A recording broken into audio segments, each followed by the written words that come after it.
Hello, my name is Peggy Butler. I am the co founder and secretary of the Pennsylvania Firefly Festival here in Forest County, Pennsylvania. I want to share some stories with you in the next 10 minutes from four passionate people who know about, love, and want to help fireflies continue to bring awe and wonder for generations to come.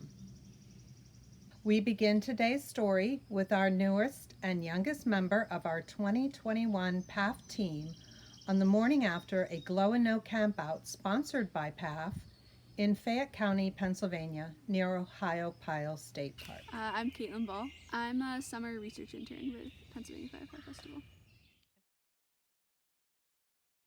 When I was young, I was always in the woods catching critters, salamanders, bugs, and I vividly remember going out on summer nights and catching fireflies and putting them in a jar and just watching them. And I think that this curiosity with fireflies never really left me, so I'm studying biology at Tufts now, and I was looking for a summer internship, and I think that this one really piqued my interest.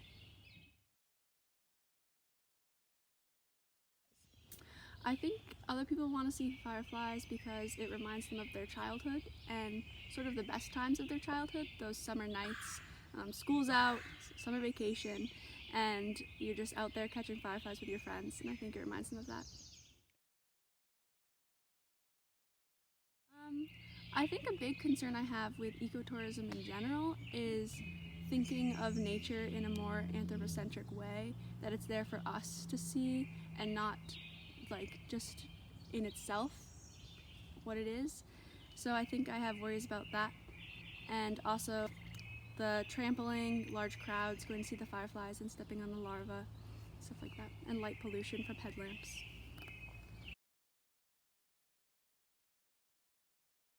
I think just knowing what they need for their life cycle and understanding that the larva forms are just as important, if not more important, than the adult forms, and protecting all life stages of the fireflies. So this includes like not mowing the grass and leaving leaf litter on the ground, and also dimming lights so that the fireflies can mate at night. My name is Matt Miskey. I'm a board member of the PA Firefly Festival. I oversee music for the Firefly Festival. Because people tend to wipe their feet on anything with welcome written on it, you have to be careful. So people will appreciate it, but they'll appreciate it with sort of like an ambivalent ignorance. They just really don't know. And so, education is really essential to letting people know, sure, you can come out here and enjoy nature, but there are some expectations.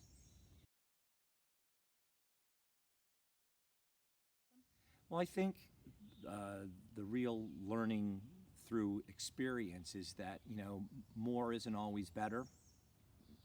Limiting the size of the event, maybe expanding to more days and different satellite events is a better way to reach people, but on a more intimate level, and really kind of, instead of looking at the entertainment aspect of the of the event, like the light show, it's appreciate the light show, understand why it happens, and that it's a fragile gift. St. Francis said, "Let there be peace on earth and let it begin with me." And I think, like, well, okay, I can't have a great impact on everything horrible that's going on in the environment, but I can affect what I do in my own yard. So we have a natural yard. Luckily, some of my neighbors do too, but we don't use any, no herbicides, no insecticides. We have a lot of natural things going on in the yard. In the fall, I don't go nuts getting up every leaf. I leave some leaves. And I also have a couple of dedicated little brush piles off to the side, kind of out of the way, where the neighbors can't see.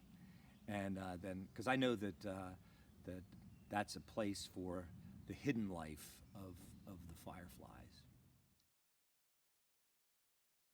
Light pollution, of course, it impacts human beings as well as a lot of other species, and fireflies in particular.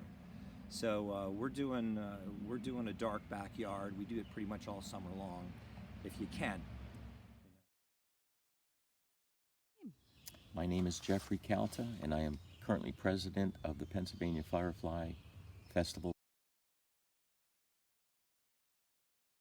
And when certainly marketers have learned, when you want to attract attention, you use flashing lights. I think we're just naturally attracted to the firefly, which that's what they use to, in part of their life cycle, is to attract mates with their flashing lights. And we found that having uncontrolled crowds, which seem to be present at times with certain firefly events, that you can damage the habitats they're living in as well as the fireflies themselves. So I think that's our main concern, was preserving the habitat for future generations of fireflies and people, but to limit their exposure to us because we can damage them. Again, we learned several years ago that our festival had too many people, and they were everywhere. They were just uncontrolled. I mean, they were controlled, but to a point. And they were venturing into areas that we knew there were fireflies, and we realized we had to limit the crowds. We had to train our volunteers to know how to control crowds and to teach people in general about let's respect this life form, and it transformed the way we did our festival. Learn all you can. There's so much that you can find on social media, books, magazines, all sorts of information that you can learn about fireflies, the threats to them, being light pollution, pesticides, uncontrolled activity in their areas. And I think it will educate people to preserve these things that we love so much. Hi, my name is Ken Butler, and I'm treasurer of the Pennsylvania Firefly Festival.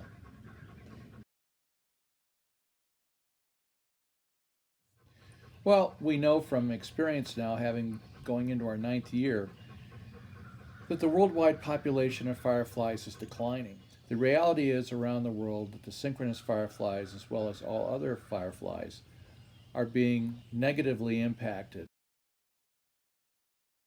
I come from the business world, so for me, when we first started thinking about doing the PA Firefly Festival, I went into business mode and thought about, let's have a lot of growth, let's make sure we have plenty of people coming, and then having experienced exponential growth, we discovered that we had 1,100 people show up on a given day, which overwhelmed all of us. And we started realizing after Dr. Sarah Lewis came and visited with us, that we were impacting the habitat.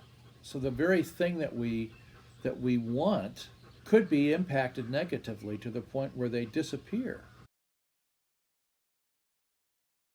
Well, we certainly downsized the number of people. The COVID pandemic started us in a direction where we knew we had to downsize. But then we realized after that experience in 2020 that smaller is better. Smaller certainly has a better impact on the fireflies.